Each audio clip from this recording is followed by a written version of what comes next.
For the record, we should start in the next 2 minutes. The budget hearings, Managing Director's office is up next.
Good afternoon, please.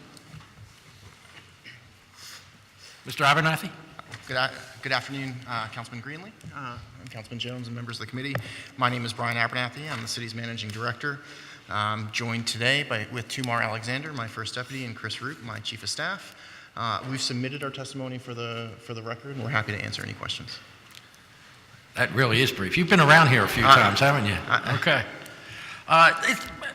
I know this general subject was broached this morning, I think with Mr. Engler, but we notice in the budget there's a number of items that were put in by City Council that are removed in this year's budget, including Energy Authority, Animal Control, CLIP, reductions in same. Philadelphia Eviction Prevention Project. Was there any, I think individual council members are particularly interested in this. Was there any discussion with them before this reduction? I think as the budget is put together, we all have to try and prioritize what that submission. A little closer, Mike. I'm sorry. Brian, please. Yeah. As we put together the budget, we all have to figure out our priorities as we move forward, and I think it's always a conversation. I see the budget process as a conversation, and this is the initial submission, but certainly I don't expect this budget to be passed in its current form. No, and we know that. I guess it's just that, a lot of these things you have to assume council members are going to be interested again, and to just take them out and just say, okay, it's almost like, okay, now it's a new request. Well, it's not really a new request because we have it in there. We requested it before, so it's, for the record, doesn't sit a little right with some of the members, I would say. Understood. Particularly on, we've talked about the animal control issue and the whole idea to get to the no-kill aspect, or make this a no-kill city.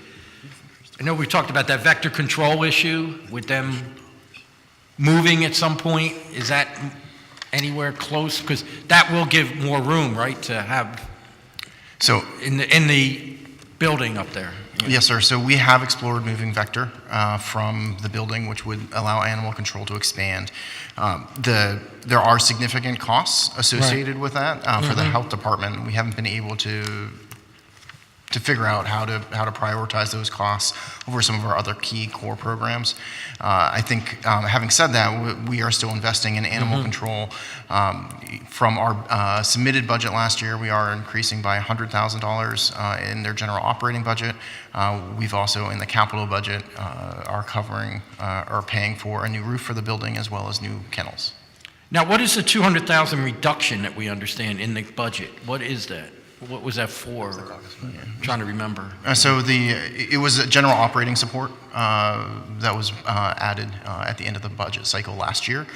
We're able to, without any additional dollars from the budget, we are able to maintain. That reduction is actually going to be $100,000 as we I'm sorry, say again? We're actually going to add 100 on top of that. So we're actually adding, so that original $200,000 decrease was part of the caucus amendment. Through the managing director's work on our budget, we're actually increasing the original FY19 allocation by $100,000. So you actually will see an increase from FY19 from 4.26 million to 4.36 million. So you're actually seeing an increase, not a decrease. Okay. All right. Okay. All right. One other thing, and I know Councilman Jones has some questions. CLIP, we know, is very popular, and this is my last budget meeting or budget time to recognize the Tom Conway Annual Appreciation Day.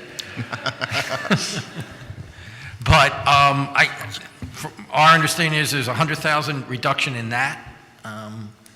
Is that accurate, and is that what, because none of it, no one knows like to see, most want to see CLIP expanded more than reduced. So do you know what that's about?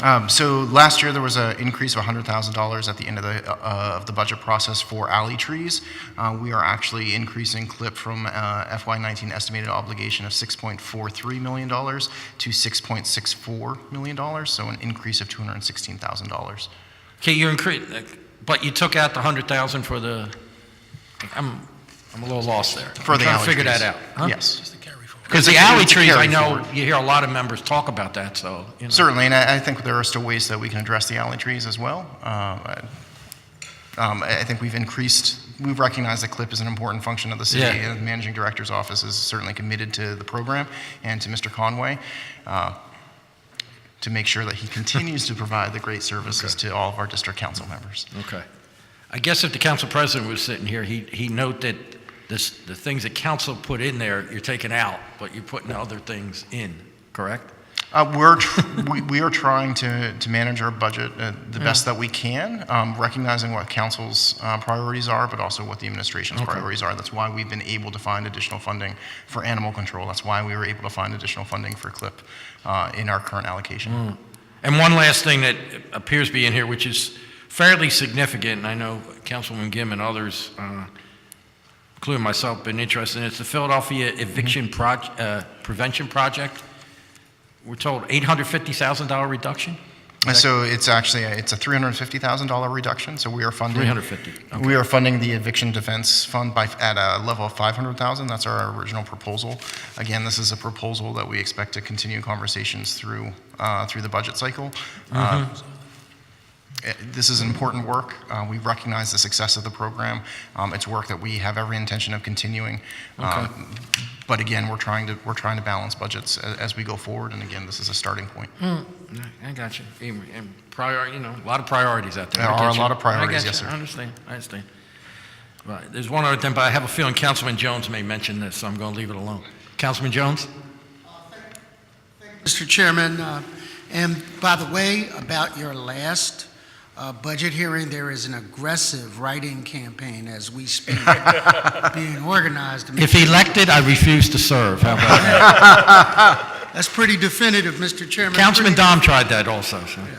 So, good afternoon, and particularly congratulations as you now are in the big chair as a managing director, and congratulations.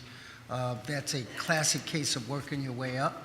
I remember when you were on our side of the aisle, frustrated with the questions and answers that sometimes the administration would or would not provide. So everybody gets a fair turn. I'd like to focus my questions on a couple of areas. One, criminal justice reform and the evolution of that being implemented by your office, and also the violence prevention effort that you've kind of undertaken as well. So you came in and jumped headfirst in the pool. So we'd like to get some responses to that and get a sense of, particularly, we've had hearings on the plan, and it is an ambitious plan that is multifaceted. It incorporates partnerships with the community. It incorporates breaking down silos of departments to have holistic participation, and we think that is good. Now the question I have is how we paying for it. So, question being, is a lot of those dollars already existing dollars, and how much of those dollars are additional funds being added to the effort? So, Julie, you should be already working your way up here. And also, I'm sorry. There we go. You know you're coming next. So we want to kind of get a better sense of that, and which departments particularly are going to bear that burden of financing this effort. And I want to thank you publicly for taking on this task. You could have gone anywhere in government. You chose violence prevention. So you could, if you would give a brief overview for people who may not have heard about the plan, but also sharing the responsibility of funding that plan, and then we'll go to you. Vanessa Garrett Harley, Deputy Managing Director for Criminal Justice and Public Safety. The Philadelphia Roadmap to Safer Communities is a 5-year comprehensive plan around violence prevention as well as violence reduction. It is looking at the violence in the city, gun violence in particular, as the mayor has rightfully called it out, as a public health crisis, and taking a public health approach as to how do we address the violence in the city. It is a sort of comprehension because we're trying to look at the root causes of the violence. While certainly there is a significant portion of the plan that does involve collaboration and our work with the police department, it also involves many additional city agencies as we try to look at what other services, communities, as well as the victims and the perpetrators of these crimes may need to be able to change the trend, as unfortunately we're currently trending upwards in the numbers of shootings and homicides in the city. So I guess my question becomes, I think the number that has ranged is about $34 million in addressing that effort. And what I want to guess is how much of that is existing dollars, how much of that is new appropriations? Sure, it's actually a $31 million commitment. I was over trying to 5 add years. four more. I understood, I appreciate it too. It's a $31.4 million commitment. All of that is in new funding. Some of it was added in FY19, but it was funding that did not exist prior to FY19. The funding is broken down in the Managing Director's office between 3 programs for $1 million total. That is $500,000 for CCIP, the Community Crisis Intervention Program, another $250,000 in addition to YVRP's base funding, and another $250,000 for community grants. The FY19 dollars should carry over, so we should have about a $750,000 to $1 million pool for community grants in FY20. In addition, the police department is being funded at $1.7 million in FY20. L&I is receiving funding of $1.75 for blight remediation, and the MDO is receiving another nearly $1 million in FY20, which will increase to over $3 million by the end of FY24 for neighborhood resource centers. So that's the price tag. How are we doing on collaboration within departments? You have DHS, you have the police department, and others. How is that working? I feel over the past, I'm going to actually take a step back. What we've learned in the Resilience Project in Kensington is the importance of breaking down barriers, breaking down boundaries, breaking down silos. And I think we've also been able to create a different level of engagement between departments. And so I'll let Vanessa speak in more detail, but I believe that the collaboration between departments is stronger than it's ever been certainly in my tenure on the administration side. And I believe that, this is what having a strong chief operating officer should be able to provide, ways for all of my deputies who are working in different clusters, who may have different perspectives, come to bear, have solid conversations, and create a plan that we can implement. And then if there are portions of that plan that aren't effective, be able to make changes and adjust quickly. So the reason I say that is because in Game of Thrones, they say winter is coming. In Philadelphia, we say summer is coming, and it has the exact opposite. So the collaboration amongst the various city departments are going extremely well. Not only were they part of the work group that helped create the plan, but we had built into the plan a governance structure which includes an implementation team so that we could make sure that the plan actually gets implemented and does not just become another piece of paper. The implementation team is chaired by myself and Police Commissioner Ross, and we meet every other week.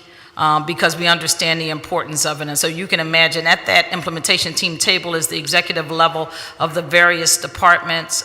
Some of the key departments is Office of Workforce Development, School District is there, the Department of Behavioral Health, Department of Public Health, the DHS is there, Parks and Rec, all of the integral parts of the plan is there, and everybody is working quite well together so that we can overlay this stuff. And we do understand the urgency of the work that we've undertaken, and in particular understanding that summer and the hot weather is coming, which sometimes impacts the work that we're doing. Well, I'm encouraged to hear that this administration, Mayor Kenny, is committed also to not only putting his money where his mouth is by appropriations, but the memo goes to the various departments to understand that from top down, we are a part of a team to address this. And that's what I appreciate. They talked about the resource centers. I always call them day reporting centers, but they're actually Philadelphia, what do you call them, Julie? I'm sorry. What's the new name? I'll say Julie Wertheimer, Senior Director, Office of Criminal Justice. Their neighborhood resource centers is what we've landed on for now, Councilman. As you know, we're excited to see them come to fruition in the form of pilot funding for FY20. The intention is building on collaboration through the MacArthur-funded efforts and other efforts. But it will allow us to co-locate services, both community-based services and city services, along with probation officers, so that people, and specifically the medium to high-risk population, can report to their probation officer somewhere in or close to their community rather than downtown, while also having access to an array of supportive services. So for those of us who don't speak fluent government, that is a situation where instead of going to State Road, people can be deferred to a location where they still have an onus to be responsible for their acts, but also get a portion of that time to work on whatever the causal effects are for criminal behavior, and in a cost-effective manner, and engaging the community in the process. Is that right? Right, and recognizing that some of these folks may have transportation barriers that may make it difficult for them to report. You know, now probation is at 7th and Market, and so getting down there, whereas if they can go to somewhere that's a few blocks from their home, they're more likely to be able to go and be in compliance with the terms of their probation. So similar, how are you finding the breaking down of traditional silos going in this process? So I think we've been fortunate with our partners in the courts, the DA, the defender, in addition to all of the city departments that are involved in the criminal justice work, in that we've been collaborating under the MacArthur Grant since 2015, which has led to a 43% reduction in the jail population since. And we use that table and that structure to kind of create an outgrowth, with your leadership for the neighborhood resource centers. And it fits into all of the other efforts. We were recently refunded by the MacArthur Foundation for $4 million for the next 2 years. And there are significant probation reforms or new programs in that grant. And so NRC's fits with that, fits with the Philadelphia Roadmap for Safer Communities, and a lot of our other efforts. So we've gone on a lot of road trips from New York to other counties to look how it's done there. One of the big issues is probation. How are we working with our partners there? Chief Miller, who just assumed the role of chief, has been an engaged partner on a lot of our collaborative work since she was deputy chief. And so I think that we are working to carefully craft numerous ways to address those who are in on violations of probation as the largest driver of our jail population right now, while trying to take a holistic approach of looking at the whole system. We never try to focus on one singular issue or singular department because that can perpetuate the silos. Instead, we try to look at all the different pieces. A large task, to say the least. Councilman, if I could. Yeah, I'm gonna stop. Yeah, All okay. right, so. Give everybody a chance here. Any location yet? We do not have a location. Good answer. Thank you, Mr. Thank you, Chairman. sir. Thank you. Councilman Dobb. Thank you, Mr. Chairman. Good afternoon. I have a few questions. I just wanted to start off by asking, in the budget for the managing director's office 2 years ago, when you're looking at your testimony on page 3, section 39, it says the fiscal 2018 obligations were 100 million roughly. And then it says in 2019, you came to this body and we approved, I guess, 106.6 million. And it looks like we ran over last year $5 million because we wound up spending 111 million. And now we're asking for 115 million. And I guess my question is, over the last 2 years, this budget's gone up 15% or 7.5% per year, far greater than the rate of inflation, which the last 2 years is probably 2.5%. What do you attribute those increases to? I see personal services is probably the biggest issue of increase. There are a handful of things that have attributed the increase. One are continued increases to the Defenders Association to work on pay parity between the district attorney, the law department, and the defenders. We also had a new fee schedule implemented for outside counsel for indigent defense. We've also added in the managing director's office a number of key programs to tackle priorities and rebuild, being one of them. Municipal ID, the census in this fiscal year is being added to the managing director's budget, as well as violence prevention. And Police assisted diversion, thank you. Is that over covering this $15 million increase the last 2 years? In broad strokes, yes, I can get you a complete breakdown at a later time, but that's Yeah, if you broad give me- just broad get us strokes, yes. The detailed breakdown would be helpful. Yes, sir. And then I'm not sure this is in your area. I can go to another question if it isn't. The hiring of people for the city, do you have any, is that under managing director? So the chief administrative officer oversees HR and is the current, the interim personnel director. Right. But certainly each department has a large role in the hiring of their staff. But they're not in your umbrella. So HR is not in my umbrella specifically, but again, a lot, HR, I would say, serves the departments. And so if you have a specific question, I might be able to answer it, I but have just a general question, because I know Pew did a report, and it seems to me that it takes a very long time for someone who applies for a job with the city to actually get the job. And I guess my question is, how do we streamline that process? Because if I was applying for a job with the city and I had to wait 6 months to a year, I'd probably go somewhere else.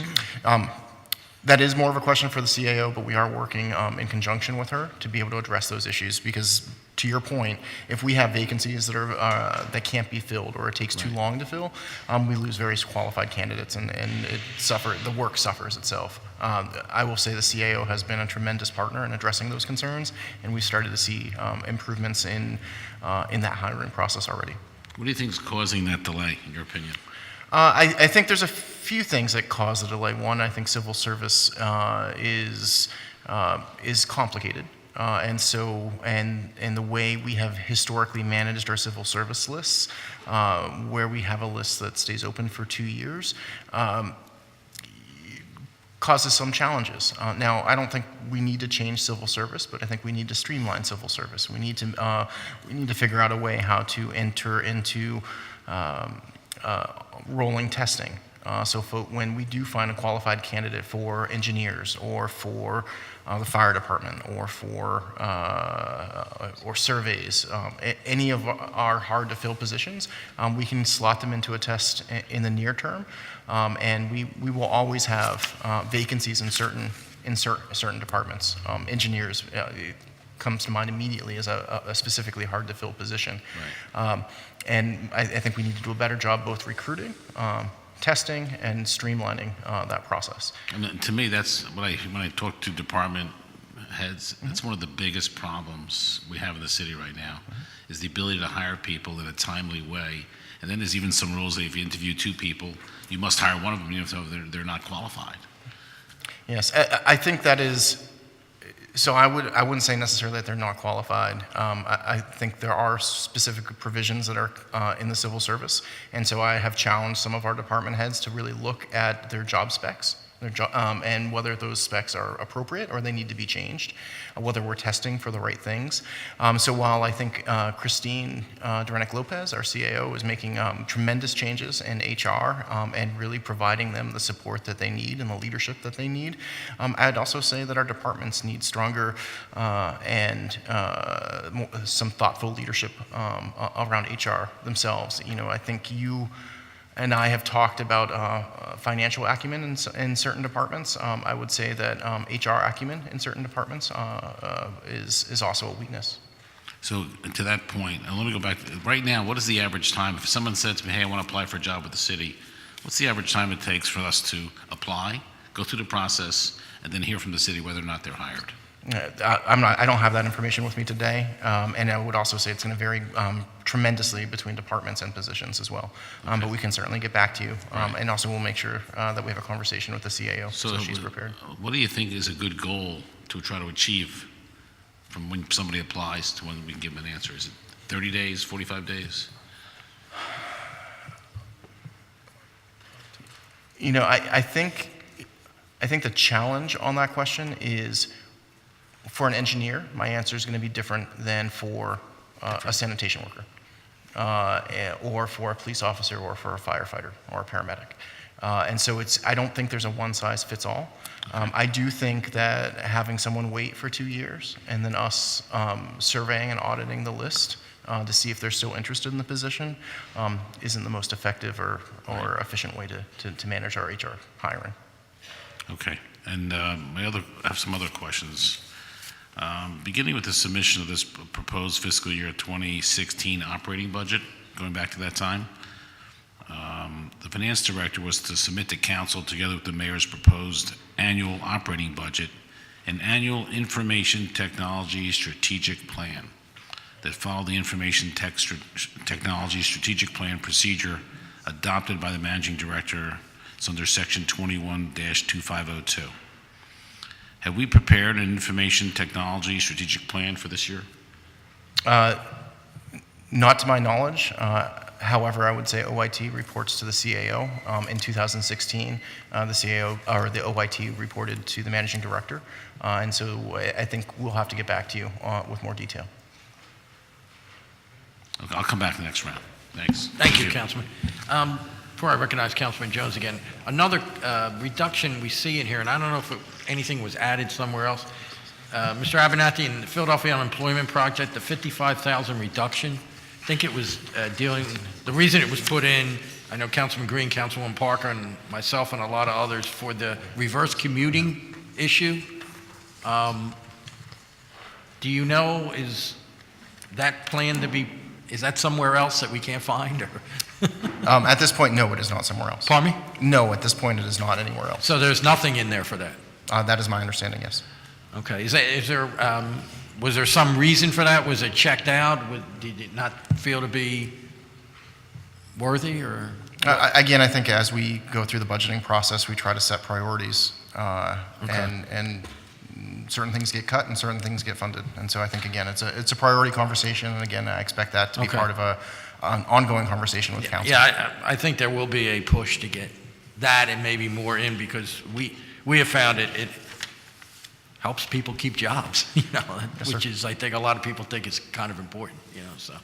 And one other thing, the census, I see you're adding 11 employees, and you say about the dedicated team of organizers will be charged with working with community-based organizations. So that's where those people are going to be, basically? Yes, sir. Okay, and do you work in conjunction with the federal folks on that, or? Yeah, I actually think either Stephanie Monahan or Deputy Director Otero Cruz. Okay, all right, thank you.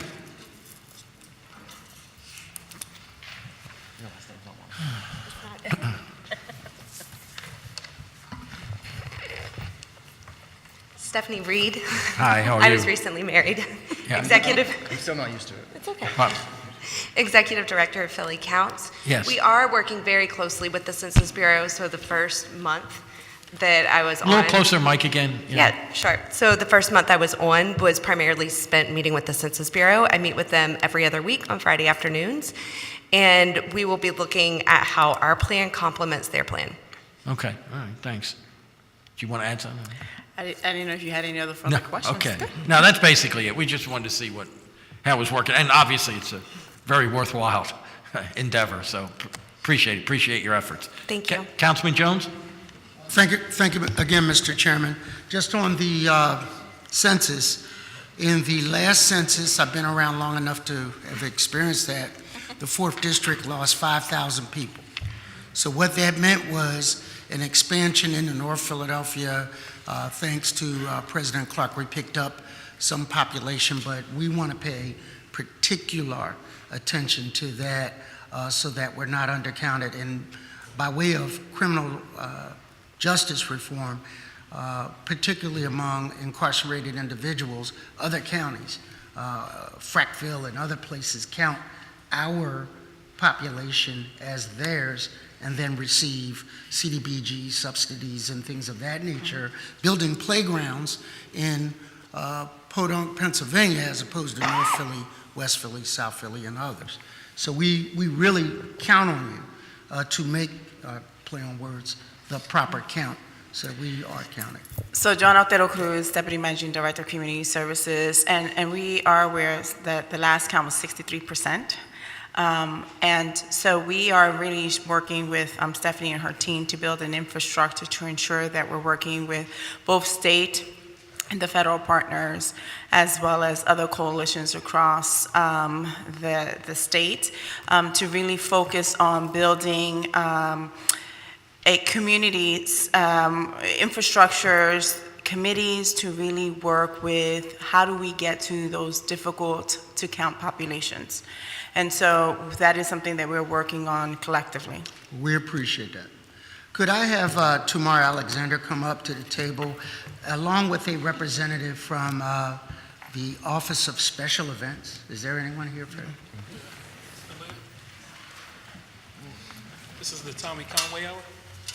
So, no, I would never ask. Tommy treatment? I would never ask Giselle a direct question, so I'm going to take advantage of this opportunity to ask some questions now. Two quick things.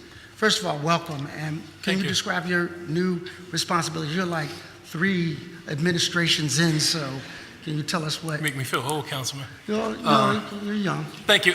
So my new role is First Deputy Managing Director, really supporting the Office of Managing Director and supporting the Managing Director. I work a lot on a resiliency project, along with some work with Vanessa on violence prevention and other programs. Good.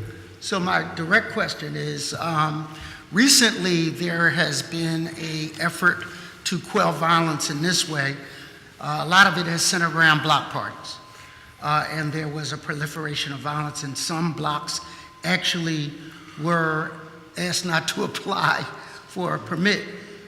In your anticipation of the summer months, how is that going to work? I know you guys give permits, but also it is done. It's really not a special events office thing. It's really a streets department piece, but it's always been sort of cross communication with police department and streets throughout the years, even before the sort of process changed. I think what this process allowed us to do a little closely from the police department level is to drill down and have the unit and the sort of district sort of drill down and outreach more to those blocks and get to know those folks over the winter months. And all we're really trying to focus and sort of curate a dialogue with folks. So, for instance, there were blocks that may have applied and got denied, and the captain took it upon himself, or the community relations officer took it upon themselves to sort of go out, reach out to the blocks, and sort of build that relationship in anticipation of us working together to be able to host events for them.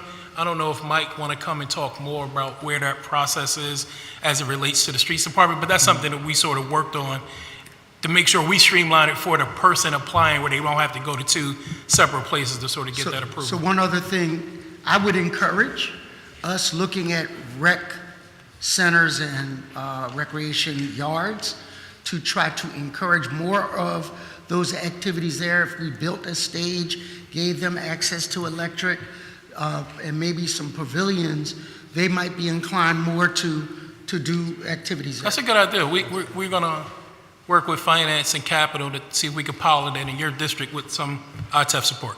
Let's try it. You know, I have other colleagues here, but it all begins in the United States of the 4th District.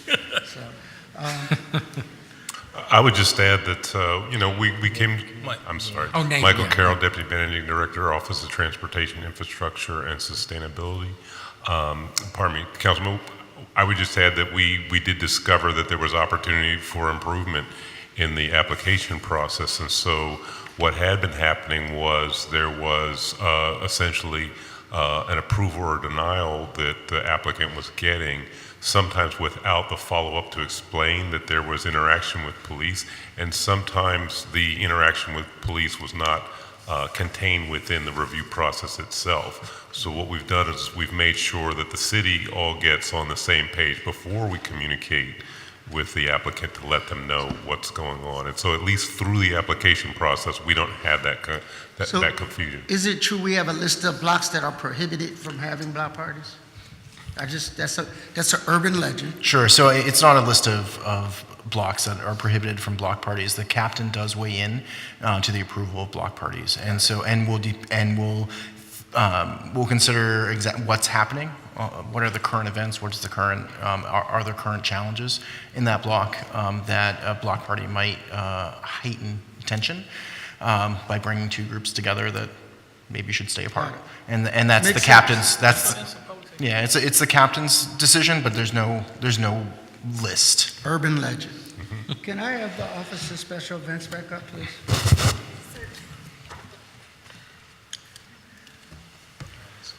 State your name for the record.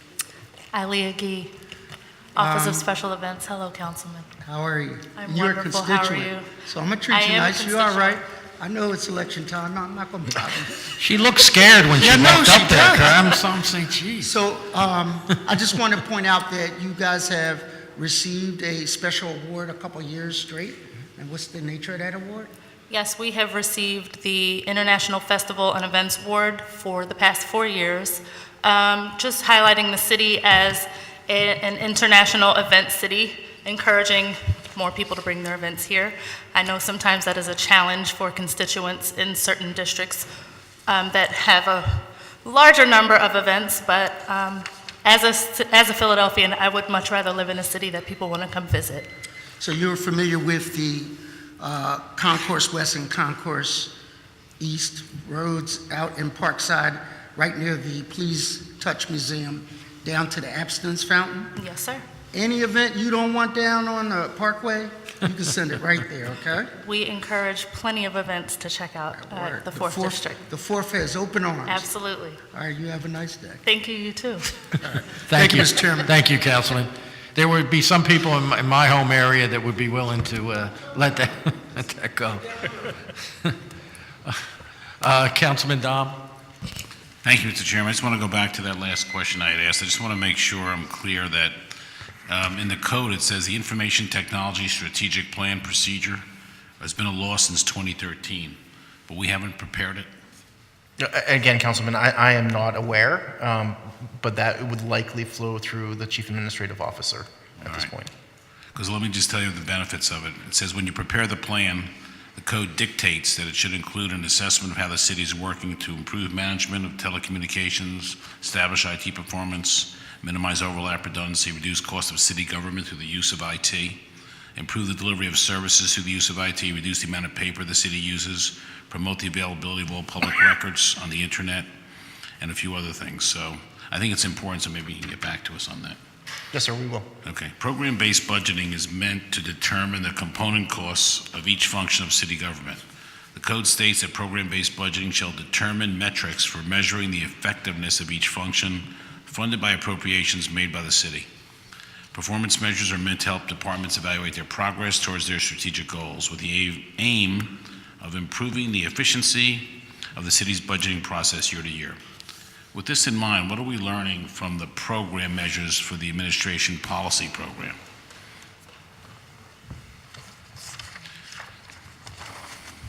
Councilman Chris Roop, Chief of Staff. The Administration Policy Program is a difficult program in the Managing Director's Office to put metrics around.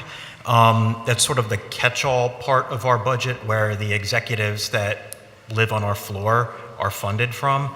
One of the most significant transactional activities is contract management because we do provide administrative support not only for the Managing Director's Office but for several smaller units that don't have their own teams.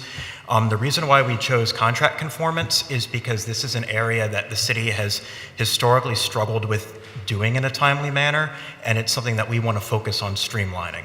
It is a goal and a metric that was set forth to try to challenge us to make sure we're constantly doing better with moving forward on those contracts. Because as you pointed out in your prior round of questioning, we have a lot of contract dollars that sit on our budget. So it's very important that we have that conformance period be as short and as reasonable and as efficient as possible. I will say that we, in the Managing Director's Office, whenever we adopted program-based budgeting in fiscal 2018, it was a challenge to come up with good metrics that really usefully quantify and measure what some of our internal functions do. Some were much easier, CLIP and 311, for example, because they're providing direct service. For some of our other aspects, due to just the unique nature of our office, a lot of that outward-facing service delivery really happens in the individual operating departments rather than in our office. Let me ask another question on that. How does measuring the percentage of contracts confirmed within 90 days of their start date help you evaluate your progress towards your stated goal of addressing the city's persistent deep poverty or addressing, for example, the opioid epidemic? So I would say with that specific metric, one of the big challenges we have as a city is it's really difficult for small businesses and vendors to do business with the city. It takes a very long time for contracts to get conformed, and we cannot pay people until those contracts are conformed.